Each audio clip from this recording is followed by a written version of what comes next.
Hello, everyone, and welcome to the podcast. Life is a story we tell ourselves.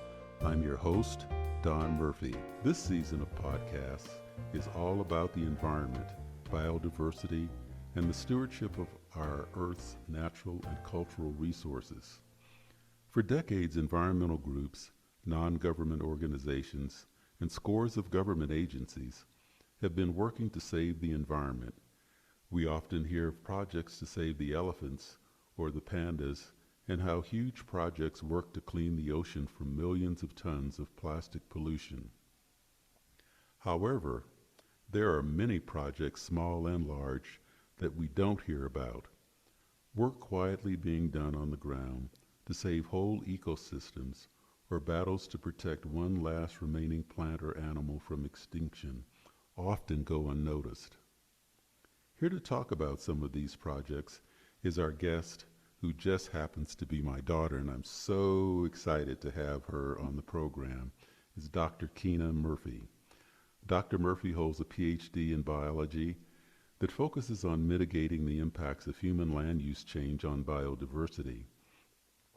Kina also has a master's degree in community and regional planning with a focus on natural resource management. She has over 20 years of experience working throughout Africa, Asia, and North America, where she is focused on biodiversity monitoring, market-based approaches to conservation, and community-based conservation planning and policy. Her other work includes biodiversity offsets and mitigation planning for extractive industries and a detailed understanding of the Business and Biodiversity Offsets Program. Currently, Dr. Murphy is the Africa Strategy Development Lead for the Campaign for Nature, where she is responsible for helping the Campaign for Nature to achieve its goals. So Kina, my daughter, sweetheart, welcome to Life is a Story We Tell Ourselves. Hi, Paul. Thanks for having me on the show. It's really nice to be here. Cool. So I want to start off by asking you what most influenced you to begin your life's journey to help preserve the Earth's biodiversity? That's funny because I think you know that. I mean, it was really growing up in the wilderness places. I think that you lived in and took us to when we were kids, and I think that really early on. Mostly because we lived in rural places where I felt out of place, and they're not so open to biodiversity. Listen to me, diversity and things like that. I think that I just really found sanctuary in the wilderness, and it was just my safe place and place where I felt most myself and most comfortable, and yeah, and I couldn't. It hurt me to think of losing it and to think of other people not being able to enjoy it in the way that I have and find that sort of sanctuary. Yeah. That's true. I mean, all you kids grew up in rural areas, living in parks much of your childhood. So I certainly understand that influence and how that could have steered you on this particular path in your life. So, what are some of the places and projects that you've worked in around the world? I mean, I'm amazed that I call you sometime, or I'm texting with you and you're off. I know you just returned from Senegal and Gabon and Africa, but what are some of the other places and projects where you've worked in the world? Well, I've really worked kind of all over. I mean, really all over Africa, and then some in Asia and Mongolia. I started out doing my master's and PhD research in Botswana, so I spent quite a lot of time there, and I think that's where kind of like my connection to conservation really started. I spent, I guess it was, about 10 years doing different types of research there in the Okavango Delta and up in the Chobe region, which is, my favorite region, my favorite place in the world.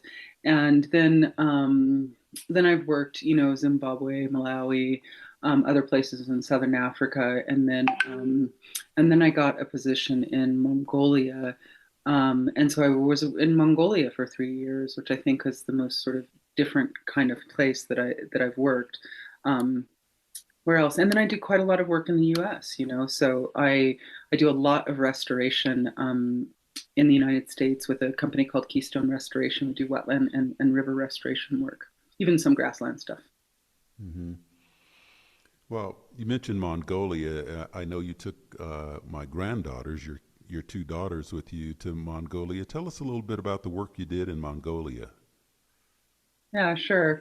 I mean, I took them everywhere. I think since they were little, they were living in the bush in Africa, since they were like, 1.5 or something like that. But yeah, as teenagers, I took them to Mongolia. They lived in Mongolia with me. I think they were somewhat traumatized by the cold, um, and the pollution in the city. The pollution in the city was really hard. But mostly I was working in the Gobi Desert, and it was probably one of the hardest projects I've ever done because I was the extractive industries program manager for the Wildlife Conservation Society there. And basically, we were setting up a no net loss project with the Oyu Tolgoi mine, which is half owned by Rio Tinto, which is, I think, one of the world's largest mining companies, and with the and they're co-partnered with the government of Mongolia. So they wanted huge loan from the IFC, which is the International Finance Commission, something. Anyway, and then the IFC, which is an arm of the World Bank, and then the European Bank for Reconstruction and Development. They needed another $4 billion to achieve that project, and those development banks have performance standards. So basically, the mine was required to show that it would have a positive impact on biodiversity if they were going to give them this loan. So then we were hired as like a third party oversight to go in and make sure that that mine was going to have a positive impact on biodiversity, which is just a huge ask of anybody, even if you're building an apartment building, right? It's a Sure. hard thing to say. You have to have a positive impact on biodiversity. Yeah. So we set up huge biodiversity monitoring project. I think we had 18 different species that we were focused on, something like that.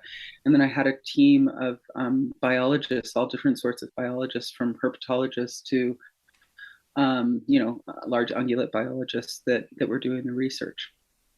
Yeah. Hmm.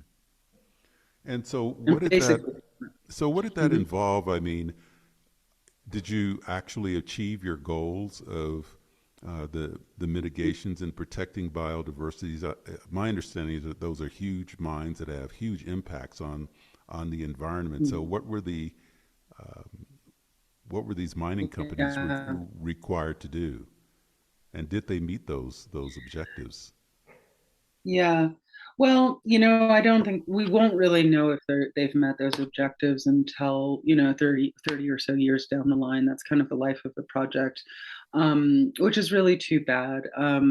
But what we do in the beginning is we do sort of baseline monitoring to figure out what is, the baseline levels of biodiversity in the region, what are the critical species, and then we set up a biodiversity monitoring system, basically like a system of accounting for biodiversity and its gains and losses. Uh, yeah, I mean, I think in some ways they did a good job, and in some ways they fell short, and I don't think that's hugely to the fault of the mining company or from lack of ambition or anything like that. I think that it was just real. It's just a really difficult task. But what the mine is required to do is follow what's called a mitigation hierarchy. So they first have to avoid any impacts, then they have to minimize any impacts that they can. And then if they can't, and then whatever sort of impacts they can't avoid or minimize, then they're required to offset. So, say like you can't avoid the impacts that the actual structures will have or the actual mine will have. So then they're required to go in and offset those impacts. And offsets really is like setting aside like for like, but you sort of, multiply that by three or something like that. The numbers are different in different places. So say, they took up a space of like, I don't know, 5,000 acres. This is just hypothetical. Then they are required to go out and find a like habitat of like 15,000 acres and protect that and set it aside for the same species that they displaced. Right. And yeah, the accounting's still going on. I think we did a really good job though of just setting up the framework and making sure that at least we know what impacts the mine is happening. I'm sorry, having, and so then we can go back and and make the necessary adjustments over time. It's just an Right. iterative process. Right. I understand. Well, it's interesting that you're talking about the impacts that these mines have on the earth. It's extractive industries are one of the industries that have the greatest, I think, impact on biodiversity. But human beings in general have this proclivity towards expansion and development, which of course results in the exploitation and the use of the Earth's natural resources. So E.O. Wilson described it as a kind of paradox. So I'm going to read a little quote from E.O. Wilson that talks about this paradox that has to do with our human beings' natural desire to build, to expand, to develop, and also our responsibility to be good stewards of the earth. And that creates a kind of tension. And I especially wanted to hear from you and your take on when he concludes this, he talks about the human spirit can help resolve this paradox. I want to hear from you um, about how the human spirit can possibly have anything to do with resolving this paradox. But let me read you the quote from E.O. Wilson. He says that natural philosophy has brought into clear relief the following paradox of human existence, and that is the drive towards perpetual expansion or personal freedom is basic to the human spirit, but to sustain it we need the most delicate, knowing stewardship of the living world that can be devised. Expansion and stewardship may appear at first to be conflicting goals, but they are not. The depth of the conservation ethic will be measured by the extent to which each of the two approaches to nature is used to reshape and reinforce the other.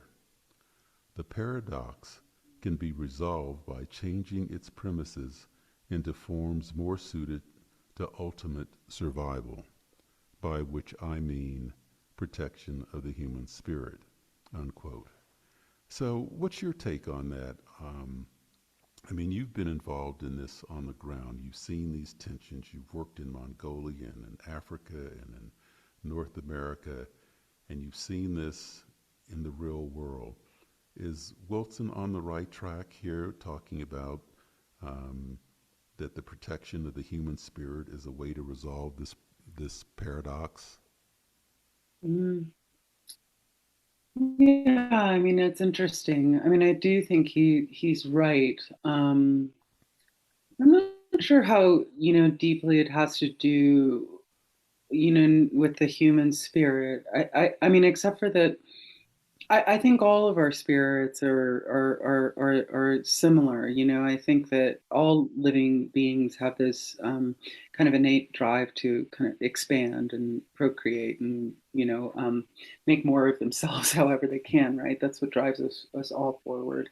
Um, but yeah, I do think that humans have this sort of desire to constantly develop and expand and create new, technologies that make ourselves more comfortable. And I think the real crux of it is that we have to come back to a place where we know and understand the degree to which we are connected to the earth. I mean, the Earth is a living organism, and we are part of that living organism. And maybe, like you said in one of your other podcasts, we're the sentient part of that organism, and with that comes, a huge amount of responsibility. I think that's a quote of yours. I probably didn't say it quite right, but I think that we need to start to remember, or to start to figure out, what our role is on the planet. I think that we can expand. I think we could potentially expand infinitely if we did it in ways that are in harmony with nature. I don't think there's any reason that the things that we do need to have a negative impact on the environment. I think it really just takes some deeper thought and a reflection before running off to create projects or figure out how you're going to make money off of the land. And I think that, right now, at this time, we have a responsibility to put as much energy into figuring out how we live sustainably on this planet and how we create systems that give back to the earth rather than, just take away and create toxic waste and things like that. As we've put into creating technologies like new iPhones and computers and this and that. It's like, Mhm. if we're thinking, some people are thinking about going to Mars and terraforming a whole new planet. If that's even within our realm of possibilities, then we can absolutely create societies on this earth that are in balance with nature and that do not disrupt our natural ecosystems and natural systems, that provide us with everything it is that we need to live. Does Well, it's that interesting. make sense? Yeah, it makes sense. But it's interesting though. Despite our sentience, Mm-hmm. we seem to be after the fact creatures. And what I Yeah, mean by absolutely. that is we sort of come to the realization of what we have done after the fact and the need to be good stewards after the fact. So, Hmm. for example, I talked to one of your colleagues on a former podcast about the fact that uh, we continually seem to realize that we need to preserve and conserve our natural environment after we're already experiencing the negative impacts of something that we've done. And I use the example that, I mean, everybody is all in the dither about climate change, and as well we should be, and it's happening, and we're in the midst of it. But 150 years ago, if not more, the alarm was sounded. There were actually newspaper articles that showed Yeah. the pollution spewing into the atmosphere and talking about the impacts that it was going to have. You just mentioned going to Mars and terraforming and all of the things that we're Hmm. doing in space exploration, which is another good example because I don't know, there's some incomprehensible number. I wish I had the data of space Yeah. debris, for example. And so I'd really Hmm. like your take on the fact that so Wilson's talking about the human spirit and preserving the human spirit as possibly resolving a paradox or the tension, I like to think of it as, between expansion and stewardship. But yet, we don't seem to have learned any of those lessons except after the fact. Um, so, do you Yeah. think we're really at a point now with what we're trying to do, particularly with all the work that's being done in the environmental community? It always seems like we're putting out fires or trying to prevent something from extinction or to repair something that's already been denuded or destroyed or prevent somebody from doing something. Why doesn't our sentience and our sense of responsibility allow us to act proactively? And are there examples of people in Hmm. your field and yourself acting proactively to Yeah. um, to take care of our earth and our biodiversity? Yeah. I mean, I really think it's all it really comes down to the stories we've told ourselves and culture. I think that I think that human beings have lost our sense of connection to the earth, and the fact that it sustains us. It's not like a mystical story told by, indigenous people. It's not a question of spirituality or any of those things. As a scientist, to me, um, you know, you can just see very clearly that, like, we are not, you know, like there's not nature and then us. We're just a part of it. We're a part of this thing that is a whole. And Mhm. I don't think that we are really going to solve our problems, our environmental problems, until we really grasp that understanding and live it, and realize that every single thing that we do has an impact, and Mhm. it's just cause and effect. And I think that until we sort of start to change the stories that we're telling ourselves, like, conservationists run around talking about saving the earth and this and that, and honestly, we're not saving anything. We're actually saving ourselves, and we're living in ways that we're trying to, Mhm. help people understand that we need to live the way that we're supposed to, and the way that is in balance with the earth. And it's not some concept that is only reserved for, indigenous communities and things like that to talk about, but it needs to be something that we embrace as a whole, and as, a planet. I mean, Africa is a huge continent, but it often has these proverbs that spread throughout the entire continent. And there's a proverb or saying that goes, "I am because you are," and I think that that's the foundation of what we need to understand if we're going to solve our problems. I think that it needs to become taboo for human beings to kind of run around and, see, I mean, and just come up with these development projects without really thinking through what those impacts will be. And that's why we have been trying to create policies that basically force people to do that. Because, of course, we're human beings. And if we're not forced to sort of behave ourselves, and clean up after ourselves, things like that, then we're not going to do it. And that's why these sorts of policies are important. Policies that say, like, if you're going to, whatever you do, you have to figure out how you're going to have a positive impact on biodiversity, or you have to figure out how you're going to have no impact on biodiversity. And we're human beings. We can absolutely come up with these solutions.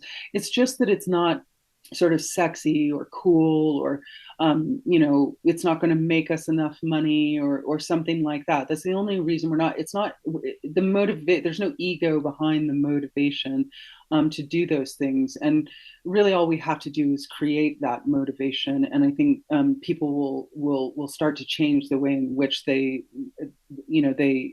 develop new projects and things like that. It's just really, I think, a cultural shift that needs to happen. I Mhm. mean, it's just the fact that everybody's thinking about climate change right now. I mean, I think that people can only think, because everybody has really complex lives that they're living, right? And Mhm. so when we live in a society that kind of forces us to live and behave in certain ways, like, we're really hive creatures, right? And if we Mhm. don't have the hive, then we're displaced, right? So we're all kind of going along with this system that's in place. And what we really need to do is change the system so that it supports people acting responsibly, being thoughtful about the projects that they're going to develop, and not rushing to make the next dollar or whatever it is. And and I think we can do that through policy, and we can do that through sort of like a cultural shift. Like, so again, if you look at, like, climate change, everybody understands that climate change is an issue right now, but so few people understand how intrinsically connected it is to the biodiversity on this planet. And Mhm. that's because we haven't connected the two stories, right? Like, we Mhm. understand that our CO2 emissions are hurting the planet and causing climate change, but we haven't connected that to, I mean, yeah, we've connected it to, we need to plant more trees because they absorb, CO2. But, what supports those trees? It's our rivers. It's all of the organisms in the soil. It's the birds that transfer seeds. I mean, there's Mhm. an infinite number of of individuals and species that support our forests. And so if we don't also protect them, we're still going to lose our forests, and the climate issue is still going to keep exacerbating. So I think that we have to come to a place where we see our collective interconnectedness. I mean, I hate to be sort of like say cliches, but we just all are one. This Yeah, is one planet. It's one yeah. place. And we have to live as if that's the truth. Well, it's the interconnectedness, and you mentioned climate change. It's interesting. Every time I hear anyone talk about climate change, it's in the context of the impact it has on human beings or human economic systems, and not in the Yeah. context of the total biodiversity and the wholeness or the oneness of the earth. And it's really kind of disappointing. Every report I hear, it's, oh, well, we're going to lose part of New York, or Florida's going to flood, and people are Mm-hmm. going to be forced out of their apartment buildings, or all of these types of Yeah. things with rare, or even when we talk about it from a more environmental impactful sense, it's in the context of agriculture. Well, people are going to starve to death, and they will. Yeah. And climate Yeah. change will affect human well-being, but it also affects the entire Earth and the entire web of life, and you see that in species loss, and and you're right, and it's not just a cultural change. I think it's a huge paradigm shift worldwide, a global paradigm shift that's necessary, and a change in the way that we actually think about things, and it's a real challenge. And speaking of challenges, I wanted to ask you, what has been your most challenging project? I mean, of all the projects you've worked on, we did mention, of course, working in Mongolia. Is there anything else that comes to mind that's been difficult working on in terms of saving the Earth's biodiversity? Yeah. That's a great question. Well, since we already mentioned Mongolia, which was probably one of my most difficult and most rewarding projects for sure. Um, I would say though that what I'm working on right now, which is the Convention on Biological Diversity, it's hard. So the Convention on Biological Diversity is just the same as the Climate Convention. It's 150 countries that come together. I think it might be slightly more than that. They come together basically to negotiate a treaty for biodiversity, and that is, basically, how are we going to protect biodiversity into the future? And right now we're facing, I think Brian said it on one of your previous shows, the loss of a million plus species if we don't do anything. And so we are trying to get a global deal for biodiversity that says, we have to protect 30% of the planet by 2030. That's target number 3. There are lots of other targets, within that convention. And but what's really, I think, hard about it is it goes back to this kind of cultural understanding question. So I'm the Africa strategy lead. So, I focus on Africa. I focus on providing policy support and briefings and all sorts of things to different African countries, and trying to get them to support the 30 by 30 goal, and also the goal of really integrating indigenous and local communities into conservation in a more sort of real and tangible way, not just sort of paying lip service to it. And then also figuring out how we get the financing for this deal. And I think it comes down to what's really difficult is these cultural understandings. For many African countries, they do not like the idea of sort of this fortress protection, or setting aside protected areas in order to protect biodiversity, um, is not, they don't see it as a solution, because for them, they see the solution as, how, as people being empowered to significantly protect their natural resources, because on most of the continent, people are so intrinsically connected to their place, to the biodiversity, to all the systems, the natural systems around them, that it becomes up to them to really protect them. And if they don't start from there, um, they don't see how we're really going to make the progress that we need to make. Whereas the Western perspective is very, very different, or the global North, whatever you want to call it, is very, very different.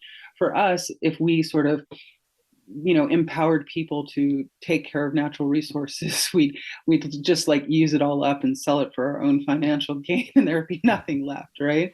Right. Because we don't have this sort of long, historical connection to the land, which sustains us, and an understanding that, that it's what brings us life. Where I think that understanding is more prevalent. It's not across the board because there are city people and all that kind of thing in Africa as well. But I think it's more prevalent, and especially rural people in Africa. And so there's like a battle of semantics and a battle of sort of, kind of cultural definitions and things like that go on at these negotiations. And, it's hard stuff. And you see all these climate activists and biodiversity activists yelling and screaming about, what we should be doing at these negotiations. But they need to come inside. They need to come inside and see what it's really like, because it's hard. People cry, people quit, they leave, they can't be understood. I mean, sometimes we're up until 3 o'clock in the morning just on, negotiating one sentence, Mm-hmm. because there are so many different ways of viewing things that need to be taken into consideration. And there are just as many sort of perspectives on things as there are sort of, people on the planet. It's a really, really hard thing.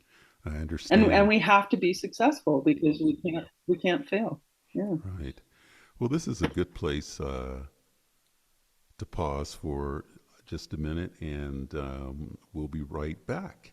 And we'll continue our conversation with Dr. Kina Murphy in just a moment.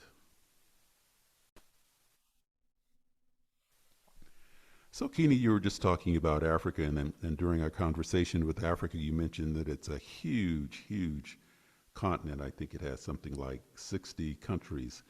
And when we were discussing this earlier, you mentioned that there was this massive project that's going on called the Great Green Wall in Africa. Can you talk about that a little bit? Yeah, sure. Actually, there's 54 countries in Africa, and yeah, so the Great Green Wall is a purely African-led initiative, and it's pretty amazing. I mean, it basically what is happening is they are planting trees, shrubs, whatever plants, basically doing restoration across the Sahara Desert, basically trying to reforest the Sahara Desert. So the project is called the Great Green Wall because it extends basically from West Africa around the Guinea Senegal region to all the way across to, did I say West or East Africa? Across to East Africa in Ethiopia. So yeah, it's just a huge project. It's now been going for the past 10 years. It's a massive initiative that sort of globally lots of people have started to help with, but it's really led by, local people, just the farmers in the area who were concerned about, their young people migrating out of the region and into Europe and places like that, wanting to preserve their culture, wanting to preserve their way of life, and bring biodiversity back to a region that for, I mean, thousands upon thousands of years has not had it. So that's a project. It's pretty amazing and it's working. Right. It So, really is so is there working. a website or somewhere our listeners can go and find out about the project or watch it as it's developing? Is there any way to follow what's going on, or can you go to Google Map and see the Mhm. progress that's being made? Yeah, absolutely. So there's a website called greatgreenwall.org, which you can go to, and there are lots of stories and You can see progress and even sort of really specific kind of regions where people are doing things. And then I'm sure you can see it on Google Map. I think I just recently heard that people were really starting to see the impact, from satellite imagery. So yeah, I mean, absolutely. Try Google Maps, see if you can actually see it. It'd be kind of cool to, get some comments about whether or not people could see the progress on satellite images, and then yeah, go to thegreatgreenwall.org. You can Okay, find well, out I'll be about it. sure to post that on our website at lifeisastorypodcast.com. People can go there and find a link as well, and I'll post some information and maybe even do a whole page on our lifeisastorypodcast.com website on the Great Green Wall. That's a fascinating project. Well, as far as you're concerned, why don't you tell us what has been one of your most successful projects? I mean, you've worked on projects all over the world. What can you point to as a success, and how did it come about? Yeah, that again, that's such a difficult question. But I thought about this a lot, and I really, when it comes right down to it, I think that not just for me, but for everyone, the most successful projects are those that you do at home, And so I would say that my most successful projects are the restoration projects that I've worked on here in New Mexico. Um, and that's because, we've taken a sort of a wetland system that was completely, sort of dried out um, and dysfunctional, and turned them into working wetlands again. And we've really done it all over the state. And for me, I think that I find um, the greatest satisfaction in that, And I think in general, we know the ecosystems where we come from the most, and I think all of us should be thinking about what we do at home rather than kind of having this idea that you can run out and help somebody else in their place. And it's fine, of course, to help other people, but I think a lot of times we're doing it for the glory, or because we think everybody else is worse off than us, and it's somehow kind of like an ego thing. I hate to say it like that, Mm-hmm. but and we should really be focusing on ourselves and the changes that we can make at home, and in our own communities and ecosystems. And I think it's a huge thing that's happening across Africa right now. There's a huge kind of movement to stop accepting aid and for Africa to solve its own problems. And I think it's a message we should all listen to. Mm. No, it's a good message for sure. So, has there been an event or experience in your life um, that was transcendent or life changing? I mean, this is life is a story we tell ourselves. That's what this podcast is all about. It's about life's journey, and sometimes along life's journey, something happens to us, and we have an epiphany or an awakening. Was there something in your life that you experienced that's like that? Yeah.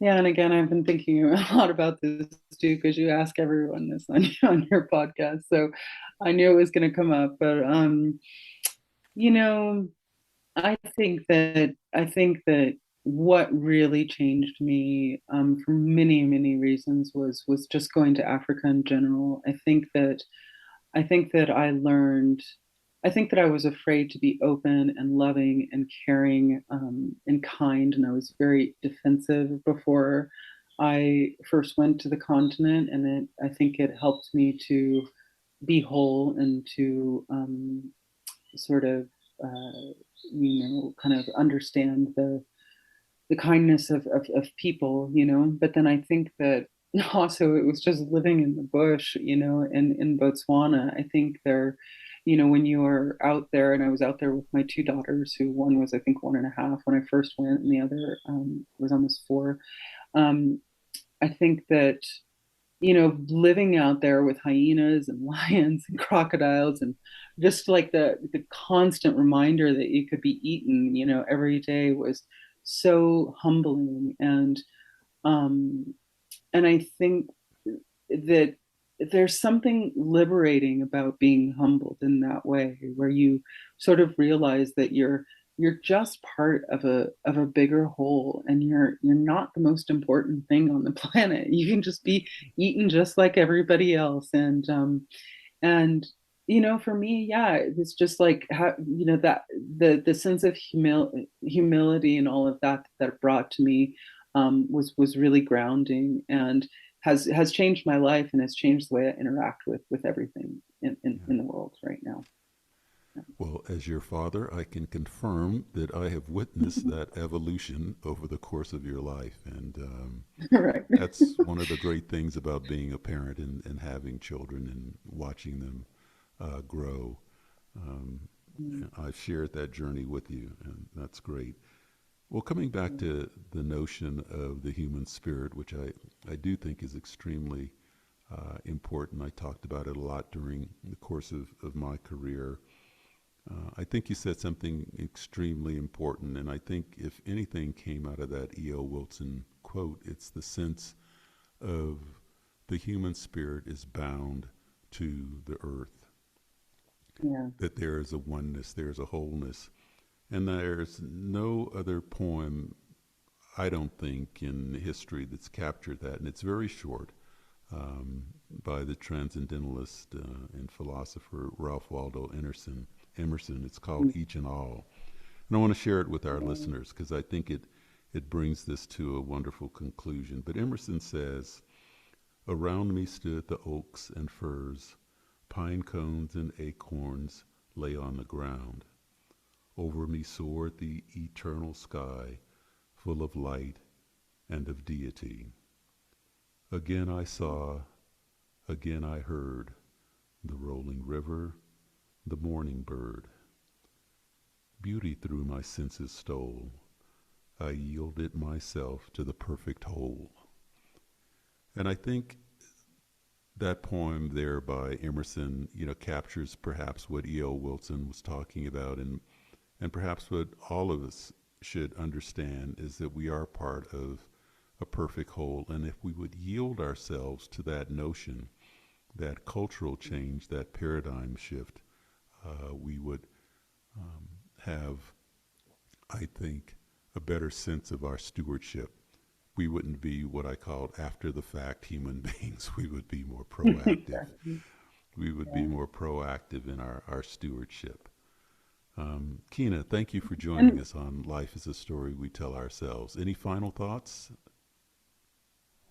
yeah, just to add to what you just said, I think that, yeah, not only would we find ourselves stewards, but we would find that we live in paradise. This is paradise, and we're Mm-hmm. making a decision to make it something else. And I think that, um, yeah, it's all about the stories we tell ourselves. Yeah. And the listener should know we grew up with you reading us those poems, these kinds of poems. That's very true. Poetry was very much a part of our life and of all of you growing up. Again, thank you, Dr. Murphy, for joining us on Life is a Story We Tell Ourselves. This has been great and just a joy for me to get a chance to talk to you. And perhaps we'll have you back on the program again to share some other stories and adventures with our listeners. Thanks a lot. Love you, girl. Yeah, take care. Love you too. Thank you for joining us on this episode of Life is a Story We Tell Ourselves. You can subscribe to the podcast at lifeisastorypodcast.com. We would love to hear from you, so please leave us a comment. And if you enjoyed the podcast, please hit that like button. Stay safe, share happiness, and remember, never stop questioning.